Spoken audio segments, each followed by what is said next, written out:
Crave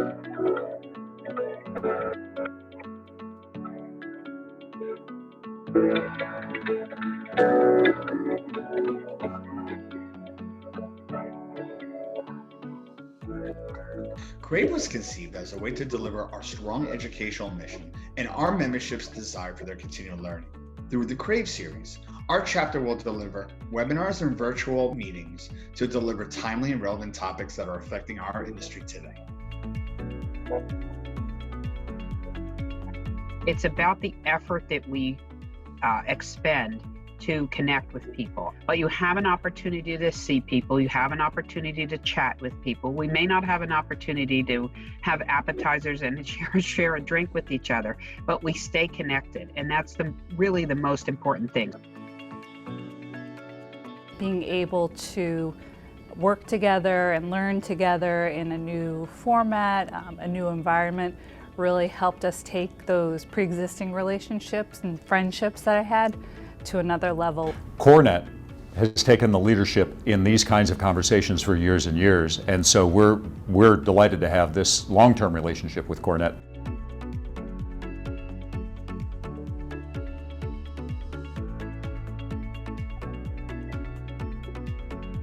I found the CoreNet to be a great community of dedicated real estate professionals, and what it means to me is it gives me a wider network of people with whom to share ideas, to derive the best learnings, to test and experiment with things that I'm working on. This program is all about personal growth and becoming the leader that you want to be.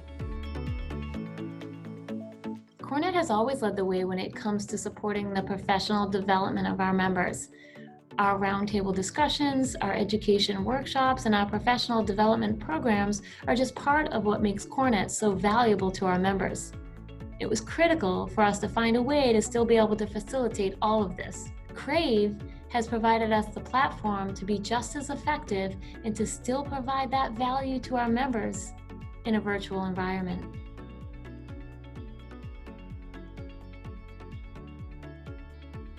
CoreNet not only provides a platform for different groups to come together regardless where you come from in terms of organization, but really help each member to feel like they belong in this organization.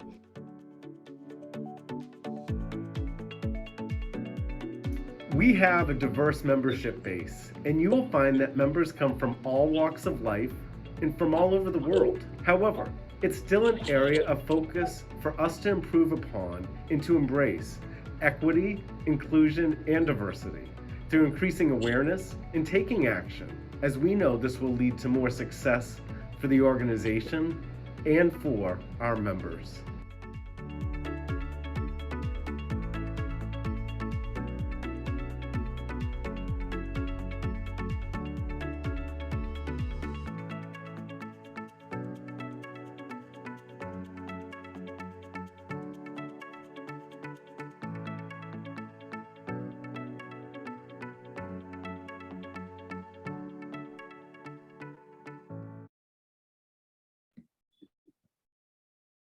Good afternoon. My name is Jill Blanco, and I help manage CoreNet New England along with Executive Director Karen Hood.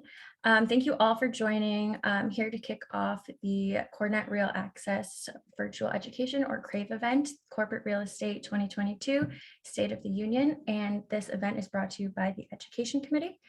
Today's panelists will discuss what has evolved in the industry since their last presentation for CoreNet CRAVE back in November 2020, what best practices have emerged and what has worked and what has not. Before we start the program, we want to share a few things. This is a webinar and all attendees are on mute. Our agenda for today is the CRAVE video, which you just saw, a welcome. We'll do an introduction of the panelists, the presentation, and Q&A at the end. This webinar will be recorded and will be shared on the CoreNet New England YouTube following the event. If you find that you want to ask a question to our panelists and speakers throughout the event, you can do so by locating the Q&A section at the bottom of your screen, and our team will be monitoring this throughout the webinar. Some upcoming events for CoreNet New England. We have the annual meeting of members. This will be held at the Foundation Room on March 23rd. We are also now offering a virtual option for the speaking portion of that event. There is a new date for the annual ski trip that will be March 31st from 8 to 5 p.m. at Waterville Valley Resort. And we do have another new date for another webinar, Leading from Within, DEI Leadership and Implementation, with Dr. Benita Mosby-Tyler from 4 to 5 p.m. on April 6th. Be sure to stay up to date on all CoreNet New England news, events, and updates through our social media channels. If you want to take a photo of any of the QR codes on your screen, you can join us on Instagram, Twitter, and or LinkedIn. If you have any questions or want to learn more about CoreNet New England, you can reach out to the email address that I will put in the chat later. And all of our events and programs are made possible by our sponsors, so we just want to thank them. We have our corporate partners here, platinum sponsors, our gold sponsors, and our silver sponsors. And I am happy to introduce our moderator for this afternoon, Denise Bier. Denise is a Vice President Project Executive with STV and leads their corporate market sector. She has over 20 years of experience leading project teams and advising clients, real estate project delivery strategies for site selection, lease agreements, construction, furniture, fixtures, and equipment selection, and move management. Thank you. And thanks, Jill. Thanks for the introduction and welcome everyone. We are very excited for our group to be back in front of the CoreNet audience. Thanks for joining us today. I'm just going to take a minute to share my screen.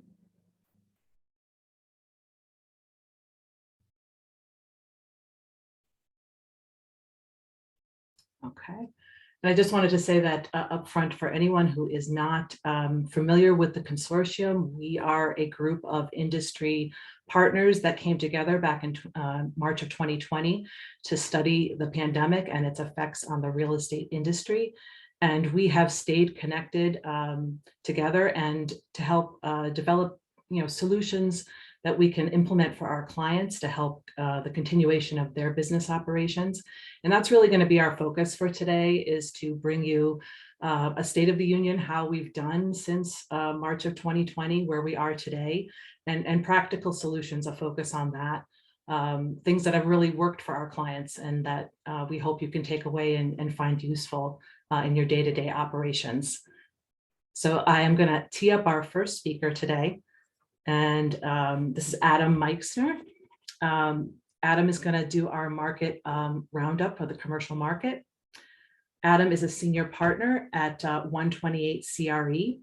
His focus is on the office leasing and sales sector within the central 128-95 Mass Pike submarket. So Adam, I'll let you take it away. Great, thank you so much. First off, I want to give a big thank you to CoreNet for hosting today's Zoom call, as well as Denise and the entire STV DPM team for putting together an amazing group of industry experts from the beginning of the pandemic. You guys really have done a phenomenal job with everything, and greatly appreciated you including me on the team as we all travel together into this uncharted territory. Covering the entire Massachusetts commercial real estate market in a 10-minute window is obviously not possible, but what I'll do is I'm going to try to run through as many of the different sectors as possible in that window today. And if you have follow-up questions, I think there'll be time at the end to do so, or feel free to reach out to me directly. So today I'm going to focus really on the downtown office market, the lab life science market, as well as suburban office, and then the flex industrial market. The downtown market definitely took a hit during the pandemic for reasons that we're all aware of, transportation and density and everything. Although it has come back over the last, call it 6 to 12 months or so, in particular areas, basically. There's far less subleases on the market today than there were, call it 18 months ago. A lot of companies weren't requiring any of their employees to come in, and so they decided to put their space on the market and see if they could get a bite and someone take it from them. If not, then they just took it back off the market and decided to use it. Maybe they're not at 100% capacity or even 75% capacity, but they realize that it's pretty hard for them to compete with the lower rents, which I'll speak about now. They're in that downtown market.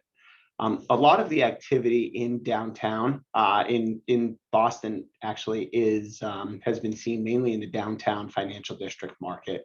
A lot of that really is due to the public transportation being on the red line and everything, and getting a lot of employees to come into the office. And the easiest way to do so is obviously via public transportation.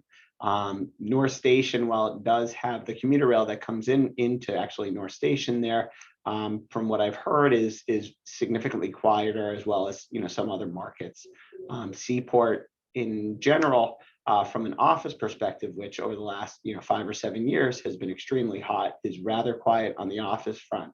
However, as I'll talk about later, the life sciences market has really taken off there. You've seen a lot more developments going up, and a lot of conversions as well. In terms of sizes, a lot of surprisingly, the market that's most active is really in the 10,000 square foot plus range. You're seeing a lot of companies, maybe they're not taking as much space as they had before, and they're taking smaller space and just going from, let's say, 50,000 down to 30,000 square feet, because they're going to have a portion of their workforce coming in, whether it's 5 days or 3 days a week.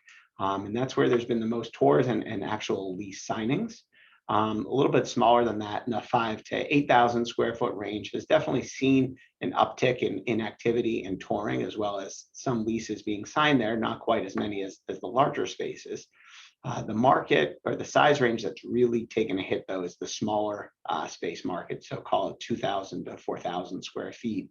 And that's really because a lot of those small businesses that were in town there have figured out how to work remotely, and realize that with such a small team, they don't actually need to have all of their employees back in the office. So I've heard, as Denise mentioned before, my primary focus is really out on 128, but what I've heard is, it is crickets on those smaller spaces downtown there. Rents initially in the first, call it 12 months of COVID, landlords were holding firm on their asking rents there, expecting that the pandemic was going to end sooner than it is. And they were trying to continue to push rents since the pre-pandemic in 2019 and everything. However, since then they've certainly come down. They're still offering significant amount of incentives, such as free rent and TI, to get tenants in there. But a lot of those landlords that have been holding out, on lowering their rents, have finally done so. For instance, in the Class B market, which has taken a hit due to a flight to quality that's been seen from a number of tenants, if they were in the mid 50s a square foot pre-pandemic, they're now in the low 40s a square foot, realizing that, look, it'll come back in a few years, but they really need to get, leases signed and bodies into their spaces in order to, service their debt and keep the building humming. So next is the lab and life sciences market, which I talked about a little bit before, about how it's been booming in the seaport there. Lab and life sciences really hasn't skipped a beat as a result of the pandemic. That's not the type of thing that you can work from home. You really need your employees to come and be on site there.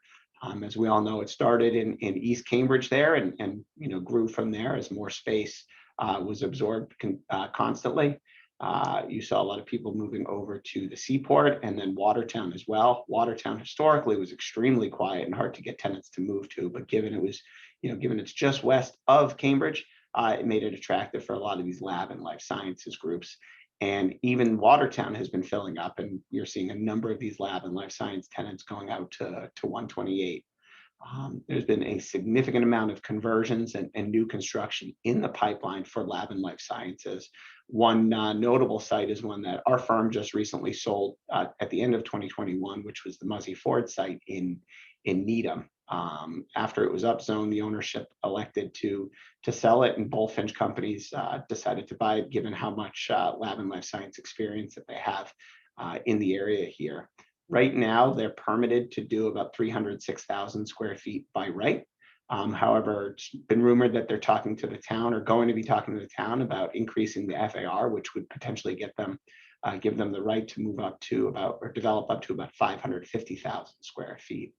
given the price that they pay for it, it really only makes sense to go life sciences there. There will be a lab component there, but there's rumors about a number of other larger tenants looking at that site for life sciences. So it'll be interesting to see where that goes. In terms of rents, Seaport for life sciences is a minimum $105 to $110 a square foot. Watertown is in the 90s, high 90s a square foot, where 4 or 5 years ago they were in the upper 60s a square foot, which people thought were crazy. It was crazy. And then as you move further out along 128, you're seeing a lot of life science projects being offered in the $60 to $70 triple net range. The biggest question is, when's this bubble going to burst? As we all know, or as most of us know, these companies don't make money. A lot of them don't make money, and they won't be able to sustain the rent and everything for extended periods of time. They'll either get absorbed or have to shut down. Which is a bit scary, but fortunately, with lab space, once you have the infrastructure in place there, it is fairly easily reusable by future tenants. And it's certainly a risk reward model, but the amount of money that can be made in life sciences is just so attractive and hard to pass up for a lot of these office owners or a lot of these developers, I should say. Next up is the suburban market, which, as I mentioned, is really my core focus. We really focus a lot on the 128 Mass Pike interchange, and that over the last, call it 18 months or so, has been extremely active. Not nearly as many tenants have downsized or given up their space as originally anticipated. In fact, we have seen far more companies take more space in that area as opposed to giving back or downsizing, which has been great.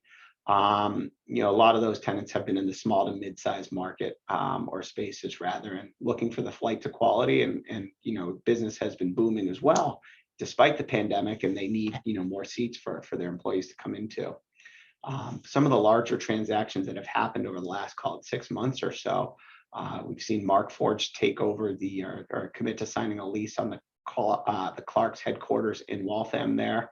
As a result, Clark's is moving out, staying within the Boston Properties portfolio and taking space down at 140 Kendrick Street in Needham.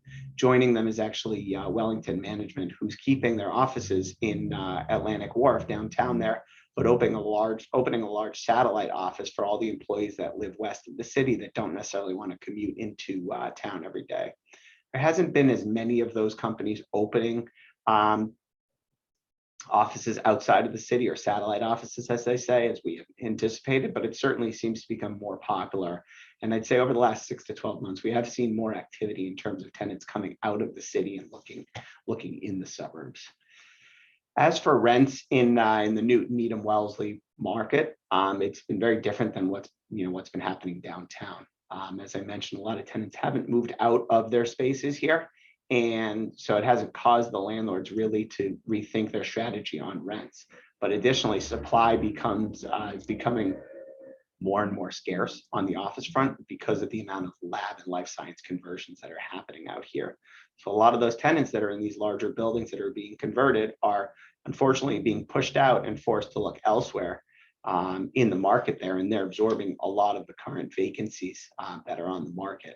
And as a result, with supply and demand, the landlords have been bullish about their office rents. And I can say that the asking rents on a number of these properties are higher now than they were pre-pandemic, which has been interesting. One challenge, aside from the higher rents that we've been facing, though, is the construction costs, which I know a couple of my colleagues on this panel will be talking about soon. Historically, though, if you were taking a shell space and building it out and going turnkey, which is what a lot of landlords had offered, that would cost about $50 a square foot.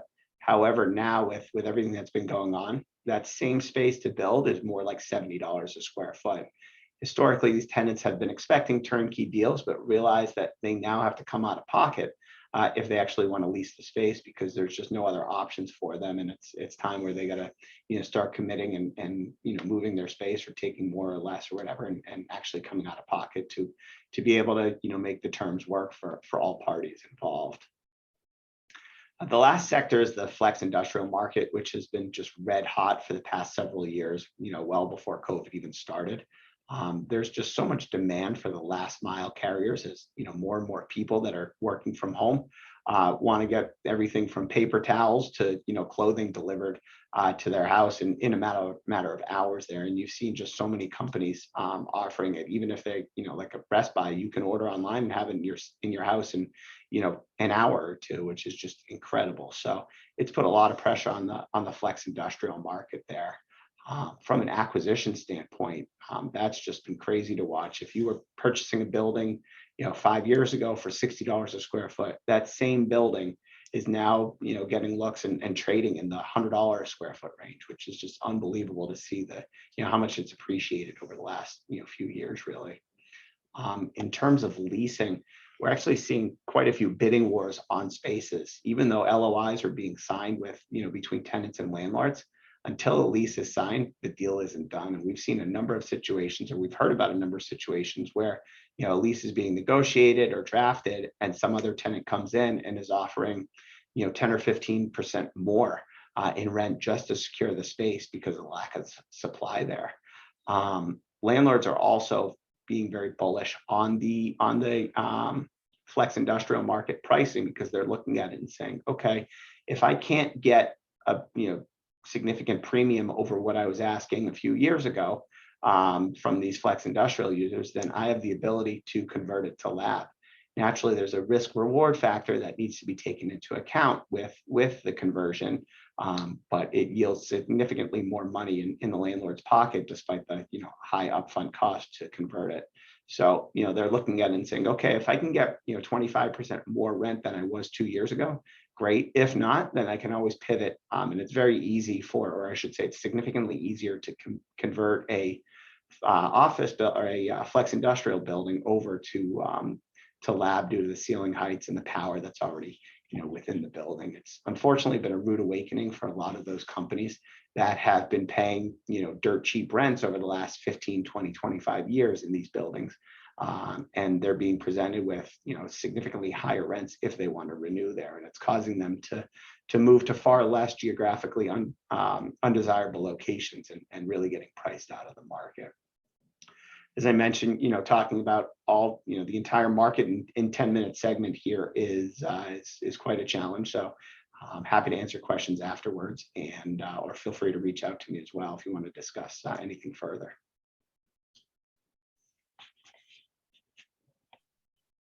Okay, thank you, Adam. Yes, and I was going to say thank you very much. You did a great job of getting us through all those different markets in such a short time. We appreciate it, and we'll all be really interested to see how this demand between life science and office kind of hopefully balances itself out over time. So I'm going to bring up our next presenter, which Adam alluded to, is going to be focused on the construction market. We're really going to be looking at the cost model right now, and certainly the supply chain challenges that we've all been hearing and experiencing. So George McCarron, if you want to turn on your camera, and I will introduce you. George McCarron, he has 40 years of experience in the construction industry, dealing primarily with tenant and corporate clients. And he is currently a project executive with Lee Kennedy, a Quincy-based construction management firm. So George, if you want to put your slides up, I'll leave it to you. Thank you. You say 40 years. I really feel old when you say that, Denise, but I wanted to thank Cornette and Denise under her leadership in this consortium. I think we've made some significant gains and understanding of where we're at. As Denise alluded to, there are two main factors that we are laser focused on now in the industry, and it is the supply chain issues and the cost of materials. And over the last year, there has been a tremendous spike in some materials, and I'll just touch base on a few of those. So talking about procurement, there's a multitude of factors that led to the global supply chain issue that we're facing. But I think the number one number one reason is that when the COVID pandemic started to phase down and people wanted to start to grow and try to get back to normal, we weren't prepared for the influx of need for that.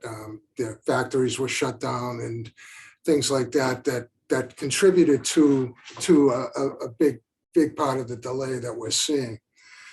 You know, then we faced other factors like the freeze in Texas last year that really crippled a lot of what you would normally not think of as a long lead item. You know, steel studs, joint compound, things like that, was really impacted a lot of our projects. Staff shortages, people not coming back to work or experiencing a variant of COVID. It really can cripple a job site, and you have to be very diligent to maintain that. The other issue I mentioned is shipping delays. We're constantly trying to figure out what we need to do to avoid these shipping delays. There's so many variables that create these shipping delays, but so what we do is we try to focus on the everyday items that we see in a construction project. And we highlight them, the ones, like if you look at this chart, the ones in red, those are the ones that we really need to start to pre-purchase. So a lot of the things that we're doing is being more collaborative during the pre-construction phase, which is really critical to meet some of the desired schedules that a client may have. We're looking at pre-purchase, early release, repurposing product that is on site, not having to go and buy all new and just throw out the old, trying to coordinate with key suppliers and discussing material options with hold on one second. Material options with the design team. Tried to get some feedback, get things locally. It's really an all-out effort from client to design team to contractor to get that. So here's a schedule of how we are focusing on pre-construction, critical path materials, get them in place as soon as we can, and then start the build. So we use the ENR index to evaluate some of the cost increases we've seen over the last year, and there was a tremendous spike from February to August of last year on basically every product that's used. And I'm sure if you went to Home Depot to buy a sheet of plywood, it was $35 one week and it's $95 the next. It really is another thing that we have to focus on, and probably drives the decision to order products sooner, because again, in today's world, the events that are happening in Ukraine, I can only visualize that the material costs will go up based on the petroleum cost. And it's kind of scary, but we have to stay focused on it. As far as the workload we're seeing from Q1 to Q1 of this year, from last year to this year, we're seeing 30% more opportunities in the market. But another thing is we're seeing about a 50% increase in the overall value of these projects. And I think a lot of that is attributed to the life science work that we're seeing in the area. And with that, I will wrap it up and give it back to our team. Thank you, George. Great information, and appreciate your team for helping folks really overcome these obstacles that we're in right now with construction material supplies and pricing. So we're going to pivot away from construction and we're going to go into a great discussion on workplace. And the focus there will be from our presenters, Amy Lazari and Gable Clark.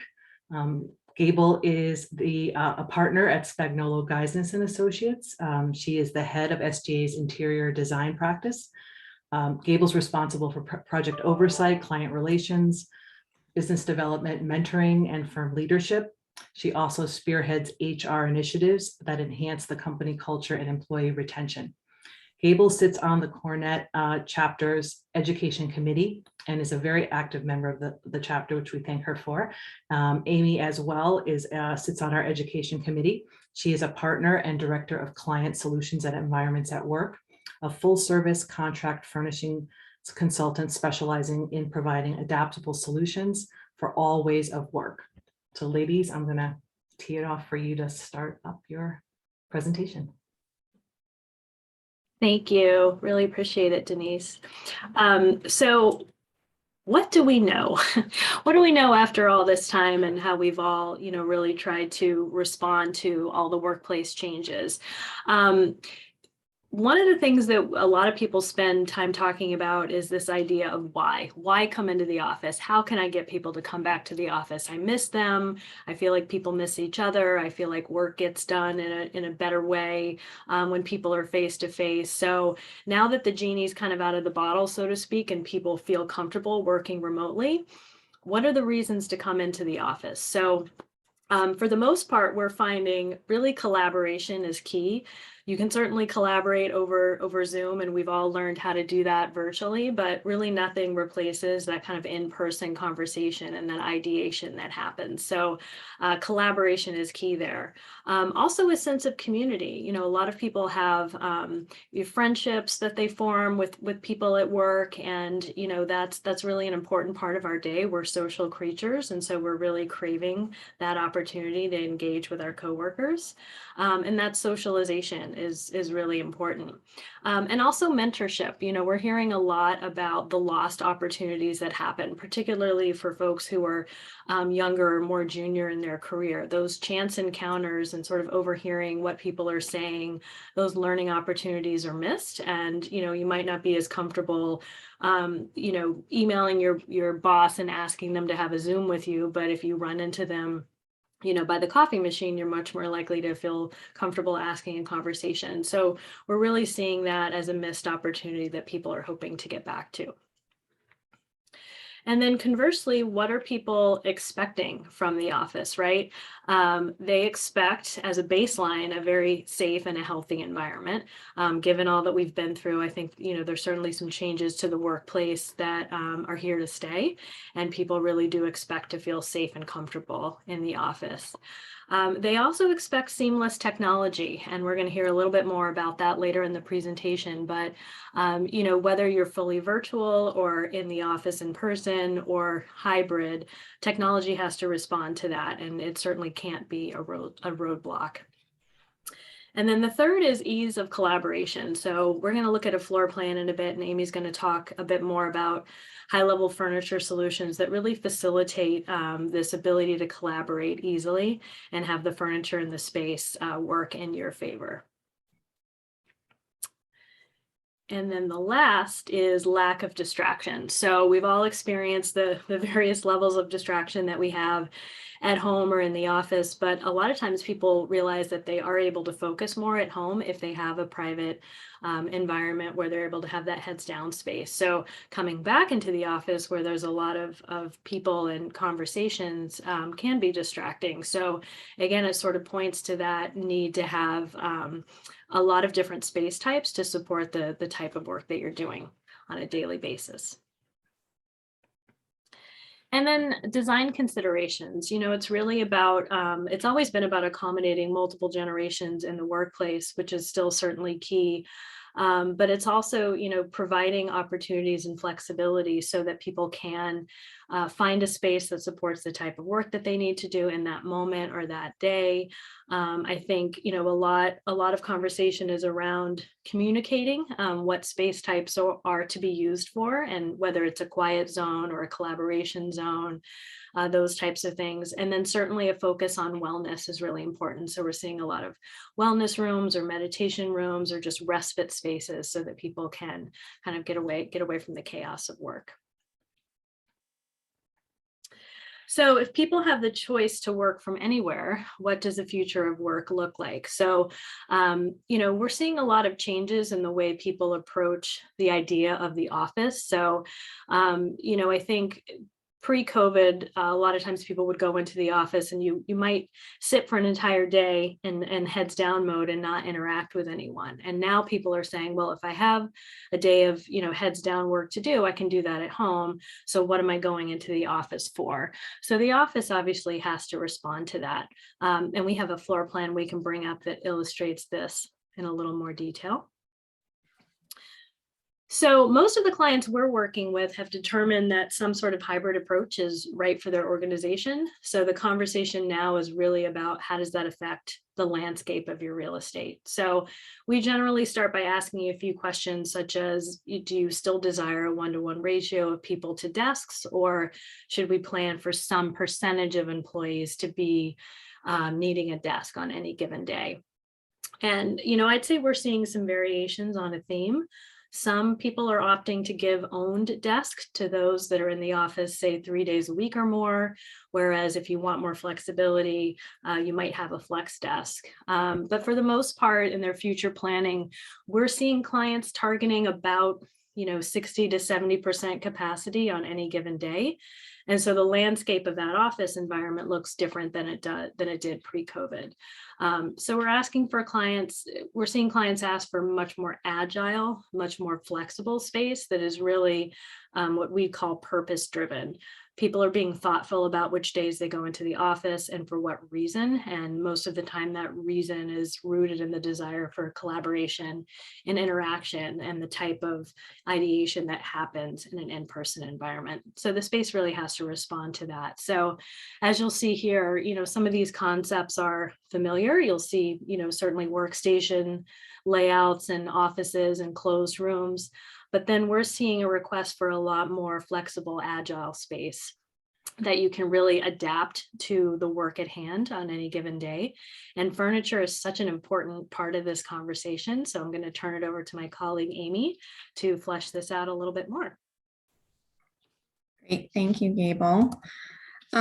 So as Gable mentioned, flexibility is by far, even pre-COVID, flexibility was the main design driver in embracing change and just inherently having an adaptable platform. So when we look at what that narrative is looking like now, what we're seeing a lot is that design to flex. What are those foundational elements from a furniture and architectural product standpoint that can really support somewhat the unknown, because we don't really know how a lot of employees will start engaging with space, but also taking in knowing that it's a hybrid environment and whatever percentage that ends up looking like for your organization, just being able to embrace and design it to be flexible, to be able to adapt where you might need to based on experimenting some spaces, having people engage with the space, getting feedback, and then looking for ways to tweak or adapt where you need to. So this is just a little bit of a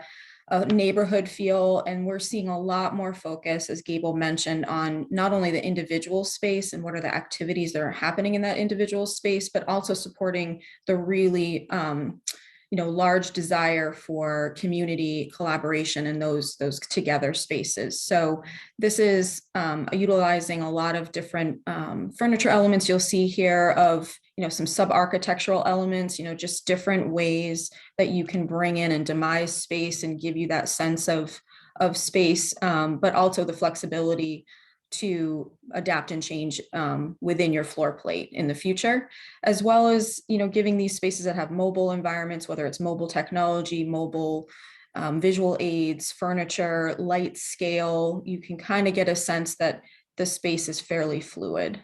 So we're seeing a lot of this show up as well, and really being embraced. So the next two slides I'm going to walk you through is really some ideation that the design community, our clients, we've all been looking for of different types of space types. So I'm just going to dive quickly into a few that are really getting a lot of traction, and I would say a lot of our clients and the design community in particular is looking to experiment. Like, it's open discovery. Let's really, reach and see what we can adopt moving forward. So this first one is a huddle space. So it's that semi-enclosed and approachable space using some of those sub-architectural elements. Not all collaboration needs to be in an enclosed area. So it's very open and inviting. You will see a common theme that there's technology absolutely everywhere, which I will let Jared speak to.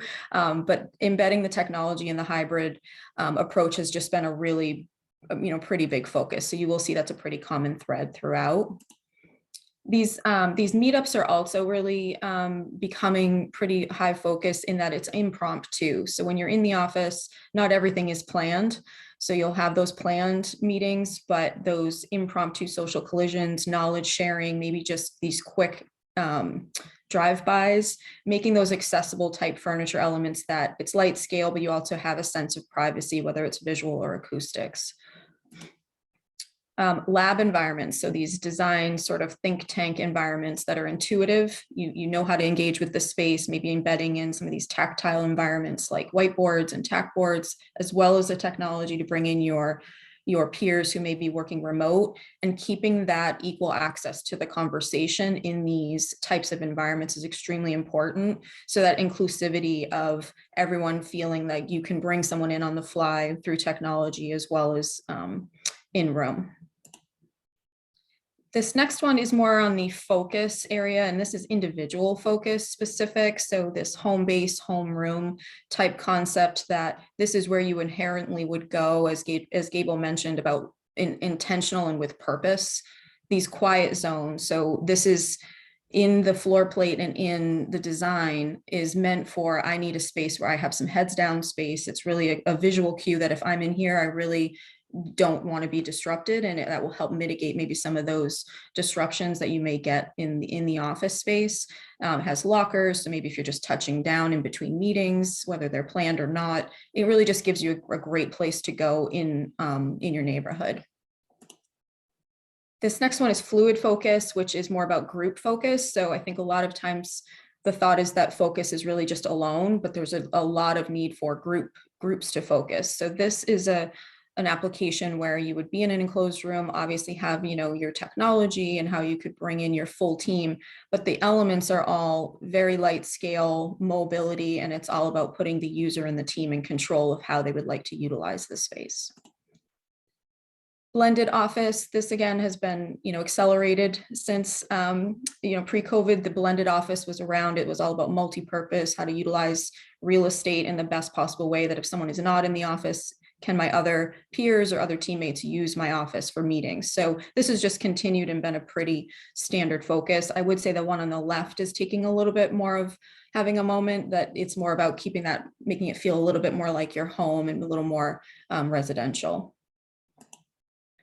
Retreat spaces, those restoration and wellness spaces, all about being inspired, a little bit unexpected, so that maybe it's an area that you and your team could go, whether it's just to connect or a place where you can go and be alone. But these little retreat and restoration layering onto what I would consider a pretty typical wellness, wellness space. And then the last one is a community hub, social area that, really has a hospitality vibe and embraces your culture. And then this last one really is important, that we're working pretty heavily on just all the different ways that digital, really the digital workplace and the digital landscape shows up, and that in that equality, and how it does layer into all these different types of space types. So we're going to continue to see what different furniture elements, whether it's continuing to put technology on mobile easels, or is it embedding them, and how does power, interact with them. So I just mentioned this not to steal Jared's thunder, because I'm going to turn it back to Denise so she can introduce Jared, but there's a lot around how does that technology support the activities that are happening in the workplace. So that is it for me. And again, I'm also willing to take, Gable and I can take questions towards the end as well. But thank you. Thank you, Gable and Amy. That was excellent presentation. Thank you. And we all heard you loud and clear. It's flexibility and technology integration of paramount importance. And Jared, our technology expert on the panel, is going to jump in. Jared Mallory is a vice president of solutions and engineering at AdTech Systems. He is a technologist with more than 20 years of exceptional performance, working with organizations through their digital transformation strategies. He is a well-recognized expert in collaboration, audiovisual, and digital workplace management. So Jared, take it away. Thank you so much, Denise. I'm going to share my screen. Thank you, Amy and Gable. That was a perfect preamble to a lot of the things I want to chat about today. So let me get my slideshow going. All right.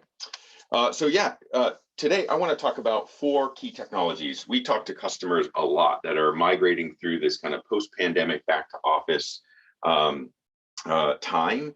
And there are 4 key technologies that I wanted to highlight that are making a real and meaningful impact for end users as organizations start planning for this. The first one is digital equity.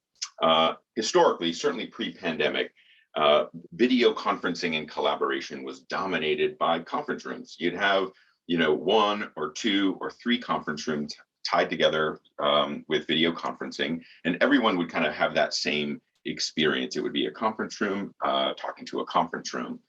Through the pandemic, certainly, and I think even before that, teams started to organically adopt multiple different platforms. The emergence of Zoom and Teams kind of dominated, and it happened in a way that IT organizations didn't necessarily have the ability to plan for. The pandemic exacerbated that, and it just blew up. People adopted different platforms and different tools to help them get their work done in this work from home dynamic. And now, as people return to the office, they're looking for that same experience. They've gotten used to a collaboration experience that old office space doesn't facilitate anymore. And so one of the things is users have come to expect, just like you see me in a single pane and all of our other presenters, users have come to expect 1 participant per screen.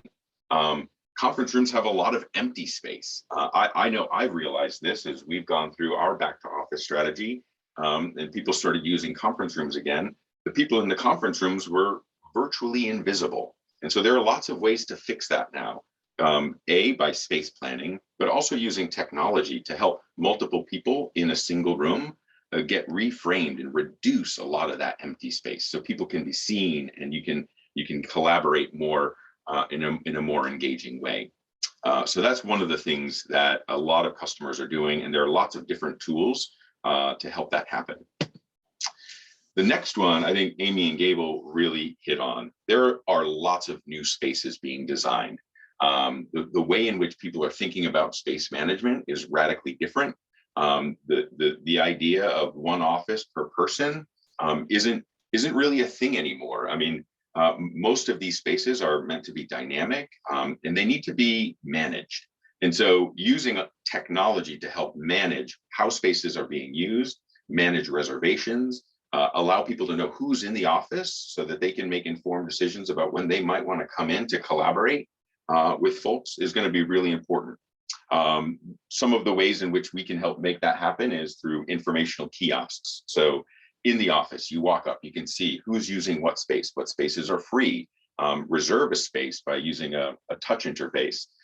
We have the ability also to help that happen even before someone comes to the office, whether it's a mobile app or through a web page. People can look up and reserve spaces weeks, days in advance, so that they know when they get to the office, they have a space that they can focus and do their work. Thirdly is the need for communication is paramount today. Getting new information, real-time information to your end users is critically important. And so we have a lot of technology solutions that can help deliver information in real time in a number of different ways, and to make sure that that messaging is consistent across multiple platforms. That can be through digital signage, omni-channel publishing, so that in real time, people can, on their phone, get key business critical information so that they know what's happening in the organization and what they need to be planning for. And so we've got lots of ways to do that. And we'd be happy to chat with anybody about digital signage and digital media platforms, because they are increasingly critical. And then lastly, all of this has to get managed. These collaboration spaces used to be kind of siloed islands of technology. Today, they are firmly IT services, and they need to be managed like an IT service. All of these spaces are an extension of every other IT service in an organization. And so making sure that you've got a management and analytics managed service to make sure all of this technology is working well together is critically important. And so we've got a number of tools and platforms that can help IT organizations do that. And I would be happy to chat, as I said, with anybody on any of these topics, because it's exciting and new.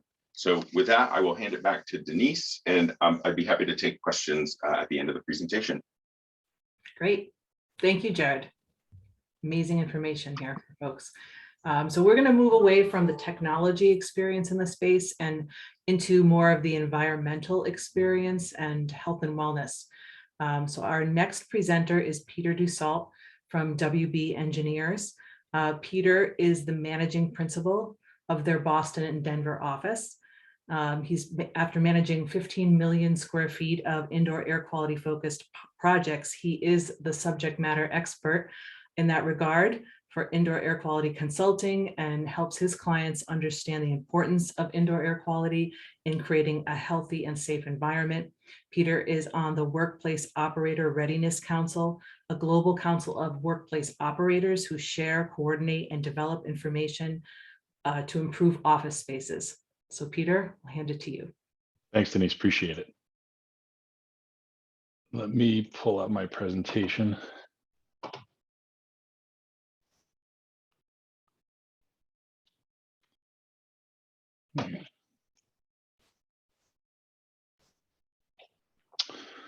Again, thanks, Denise. Really appreciate it, and to everyone else on the panel who's been providing a ton of great information. What I wanted to talk a little bit about was indoor air quality in the office versus the home. It was very interesting to me when COVID happened. Everyone was at home and everyone was locked up tight. And what we found is indoor air quality in homes is typically not as good as what we would see in a commercial environment. And why is indoor air quality important? I think these three sort of key things really tell the tale about indoor air quality.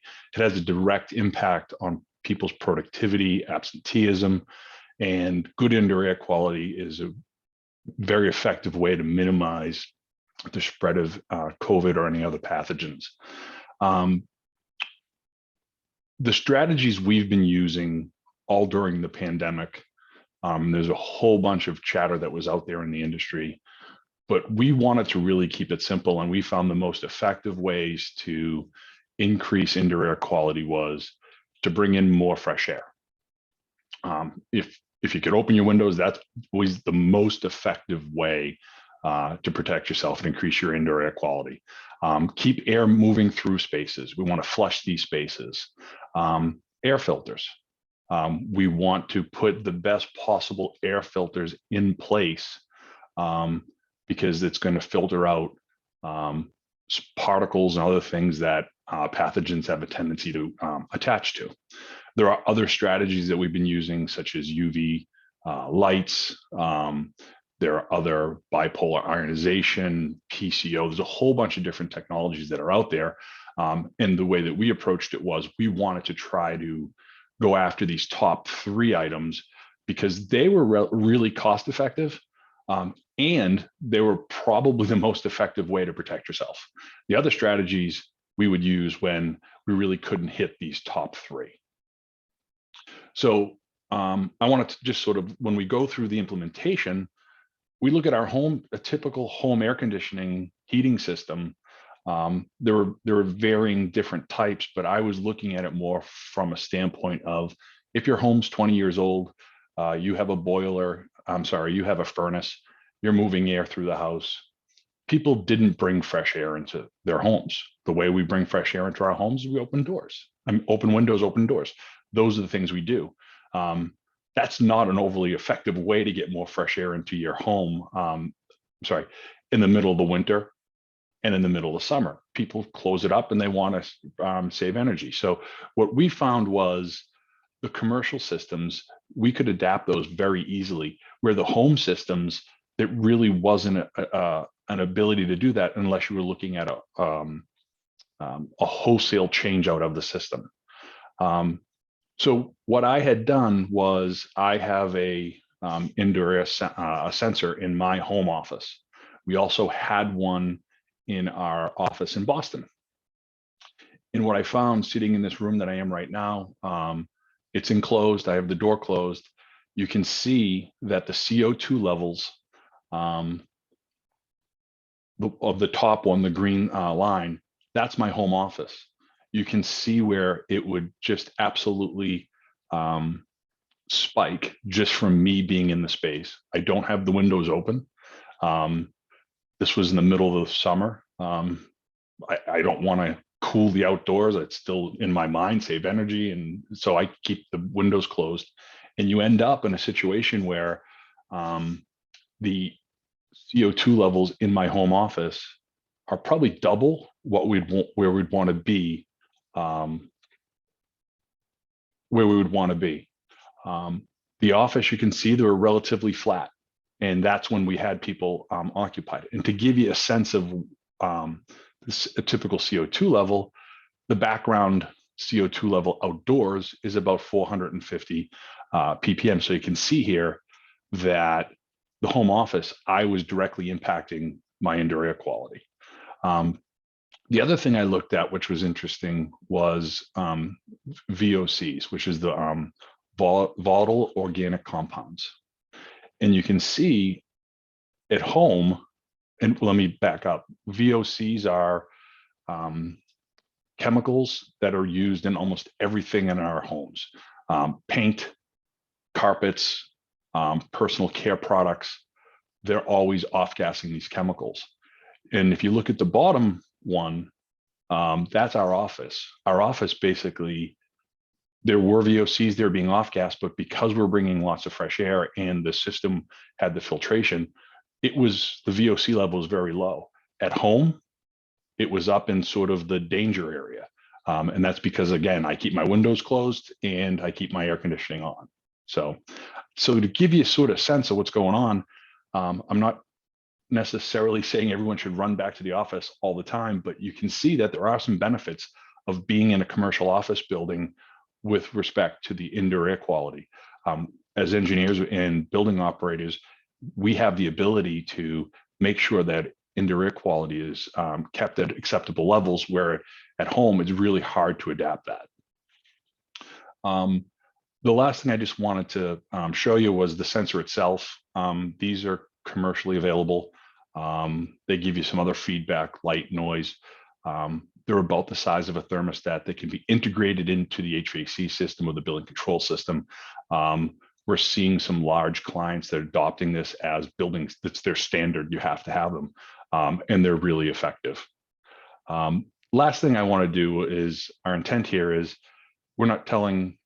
I'm not trying to compare a home office HVAC system with a commercial office HVAC system. That's an unfair comparison.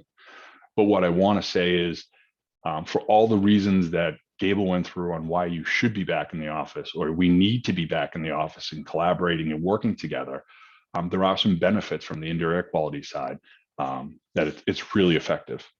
That's what I have. If anyone has any questions, again, I'll be happy to help out. And with that, I'll pass it back to Denise. Thanks, Peter. And just a reminder to everyone, we are coming up to our last speaker. So if you have questions, send them along. We have a few, but we'll be taking those after Steve White finishes his presentation. So we're moving away from our indoor air quality and talking about enhanced cleaning protocols. Stephen White is the founder and president of PES Associates, a national engineering and environmental firm with headquarters in Hingham, Mass. PES serves some of the largest corporations in the world, solving complex indoor air quality issues, site remediation, and environmental and property condition assessments. Steve has served on the board of directors for CoreNet New England and the executive committee. So Steve, take it away.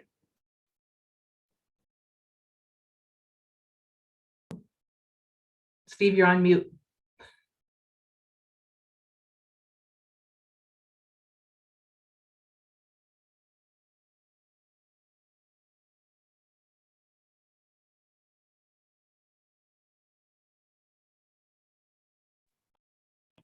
Can we practice this? Sorry about that. Can you hear me now? I can hear you now. Thank you. Sorry about that. It's always a challenge for me. Yeah, so nice. That was a great segue, Peter, because you know, you're talking about indoor air quality being a you know, fairly safe in the office, or you know, as compared to your home air. It's the same thing. It's the same thing with the sanitizing and cleaning. I started a couple of years ago talking about you know, enhanced cleaning protocols and everything that was really technical. Everybody was very sensitive about, you know, washing their hands as they should be, you know, cleaning their groceries when they came back from the grocery store, taking their shoes off and leaving them outside. I mean, some extreme stuff. I mean, that stemmed from just not knowing and our experience with other types of sicknesses. In the cleaning and sanitizing world, not a lot has changed from that perspective. From a procedural standpoint, it's the same. But I think the biggest thing that came out of the last couple of years is that the CDC has recently posted on their website that you know, contact infection or infection due to contact is considered to be low, and I've seen extremely low, but nobody's really going to come back and say zero. But that's a huge stretch from compared to where it was, you know, say a year ago. And it's basically, in fact, what Peter said, let's keep it simple. Soap and water tends to take care of 99% of all the bacteria or virus that's on any given surface. So I thought it was pretty interesting that you brought that up. Going back to what Gable said, where everybody expects a safe, clean, a safe work environment, and I think that's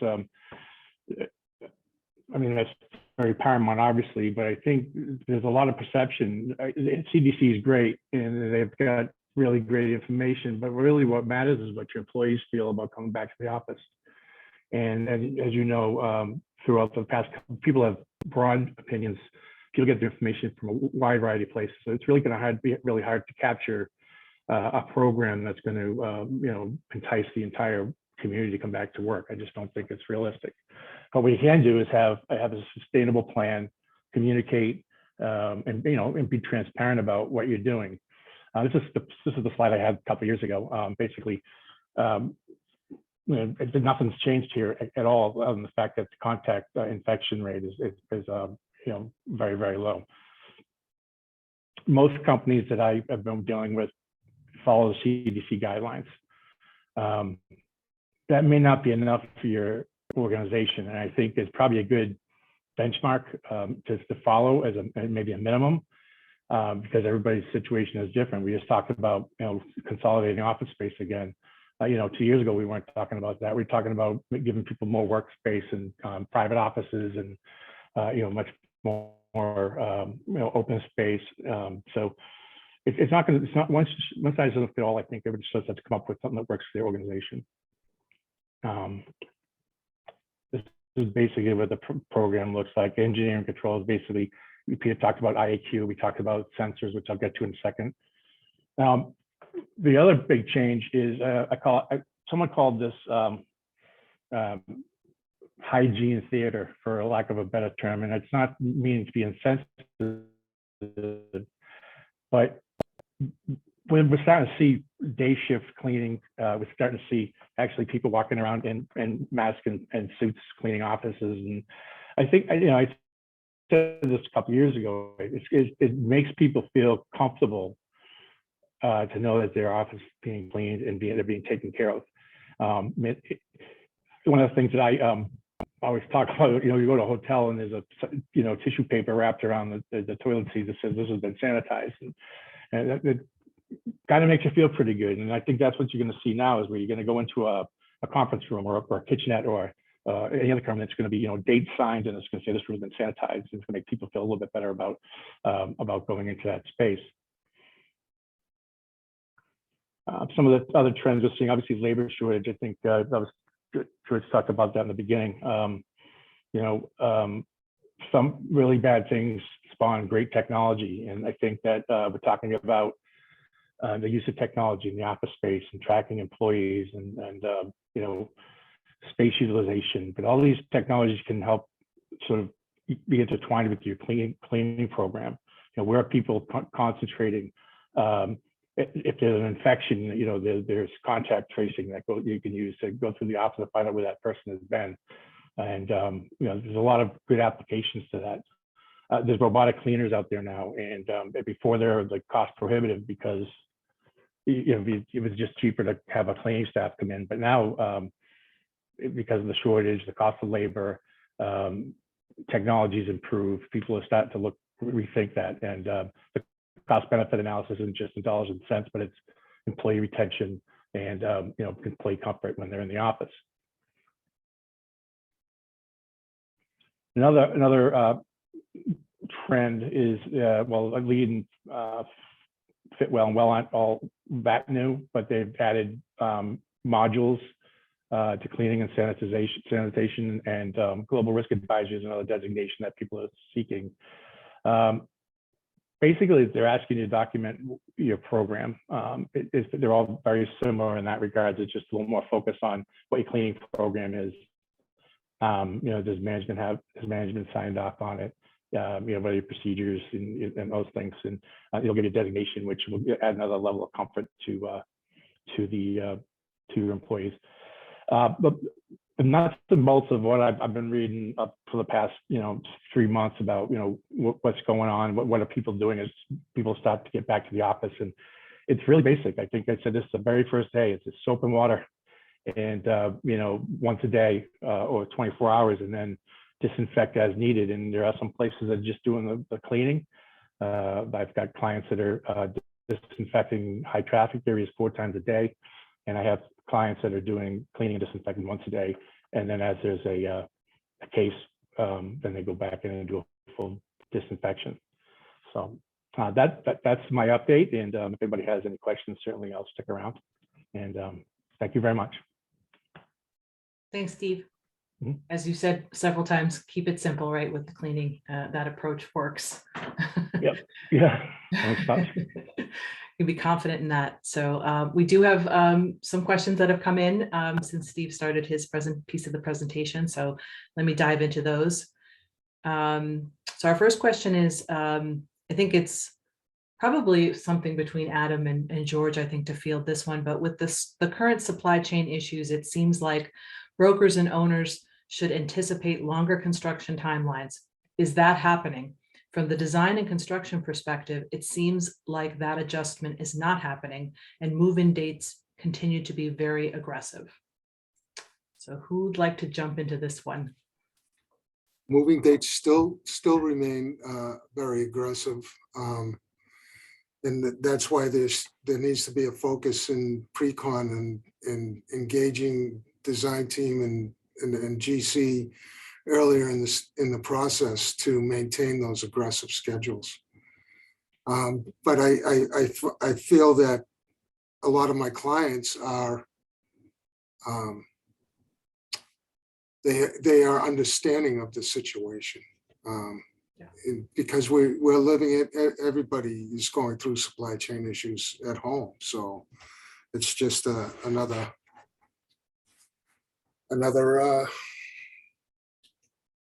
issue that we have to deal with.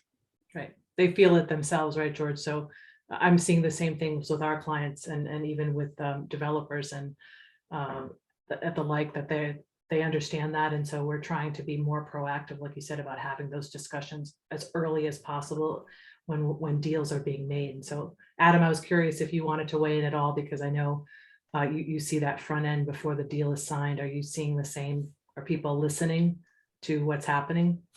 Absolutely. It's, historically landlords weren't hesitant to, commit to a specific date. But now the language really has shifted quite a bit, just because they don't know, when they're going to be able to get materials in. I mean, not even talking about materials, just getting construction drawings done by the architects and the engineers and everything has been a struggle, because everyone's, so busy with all the development that's been going on and everything. So, I mean, that's one component of it.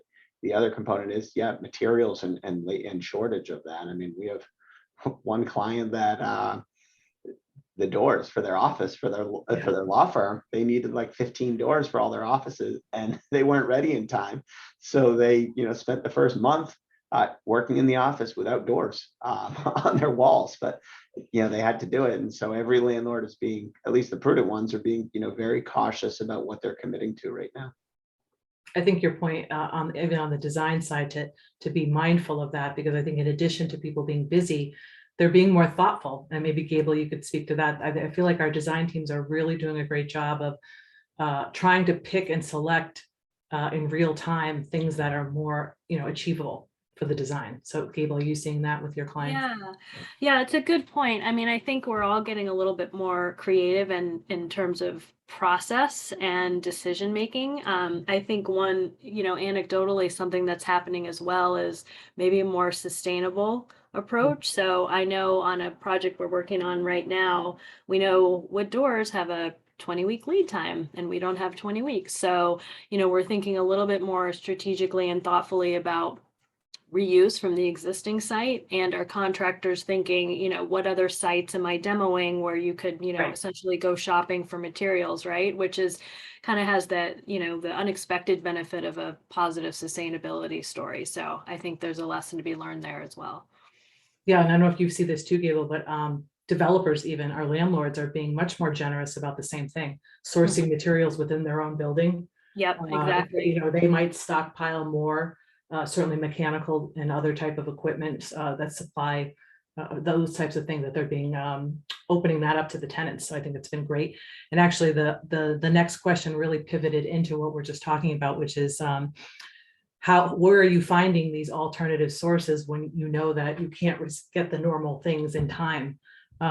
George, did you have any other strategies around how you're finding alternatives?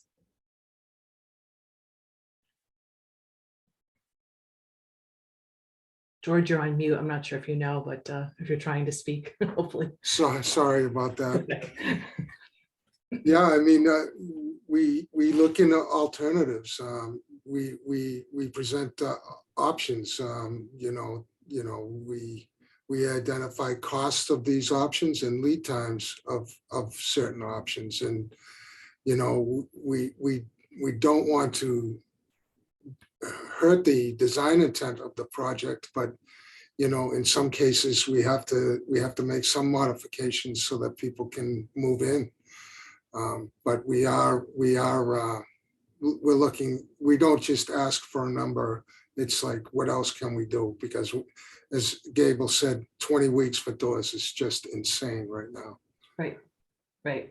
Another thing, George, I know that we've been seeing, and I think even on the project we've been working on together, but you working with your subs to maybe even work with the engineer, right, to kind of redesign or the parts and pieces around the panels or other things that they can do creatively, right? Yeah, absolutely. And we remain focused on every product on a job. I highlighted in my presentation some of the the red flag items that we're seeing in the industry now, but we have to monitor it constantly, or it could bite us in the ass, and we need to avoid that. Yeah. Okay, we got another question that came in. From a design perspective, what are you seeing in terms of metrics around square foot per workstation? Pre-pandemic, it was acceptable to be 150 a square foot per workstation, and driving those numbers down even further. With the deployment of hybrid working model, are you seeing that move back up towards 175, 200 range per workstation to allow for even more collaborative space and to spread out workstations even further? So yeah, Gable, if you wanna. Yeah, that's an interesting question. I think for me in particular, we're doing a lot of planning now for people who are at a point where they can make that next real estate decision. So I don't see a lot of drastic change within the current footprint, but looking beyond that, I would say, I think initially a lot of us expected people to take less space because they'd have fewer bodies, but I think they're not necessarily doing that. They are, looking at maybe the same amount of space, but just leveraging it differently. So I would say that I think anecdotally, I see it creeping up a little bit, the overall square footage per person, just to kind of, reclaiming those agile zones and those social spaces. Whereas, before maybe the division of those spaces might be a little different. Amy, I'm not sure if you have anything to add to that, but feel free, of course. Yeah, I was just going to say we're seeing the same thing, not drastic moves, but maybe just a repurpose reallocation of what that square footage is, but definitely a little creep factor there, that it is creeping up a little bit, but no big jumps that I've been seeing. Okay. I have one more question. This is for Peter.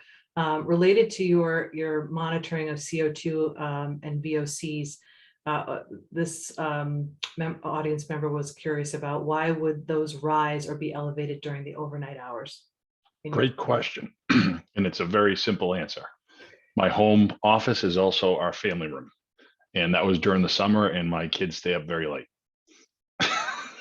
But if you look at a typical office environment, what you see when you look at the other numbers, we typically see the CO2 levels drop during the evenings, and the VOCs would drop as well. And in most cases, folks during the pandemic, they were also flushing that space out at night as a way to increase air quality and just keep air moving through it in case there were any pathogens in the space. Okay, great. So I think that wraps up our Q&A. We thank everyone again for joining us.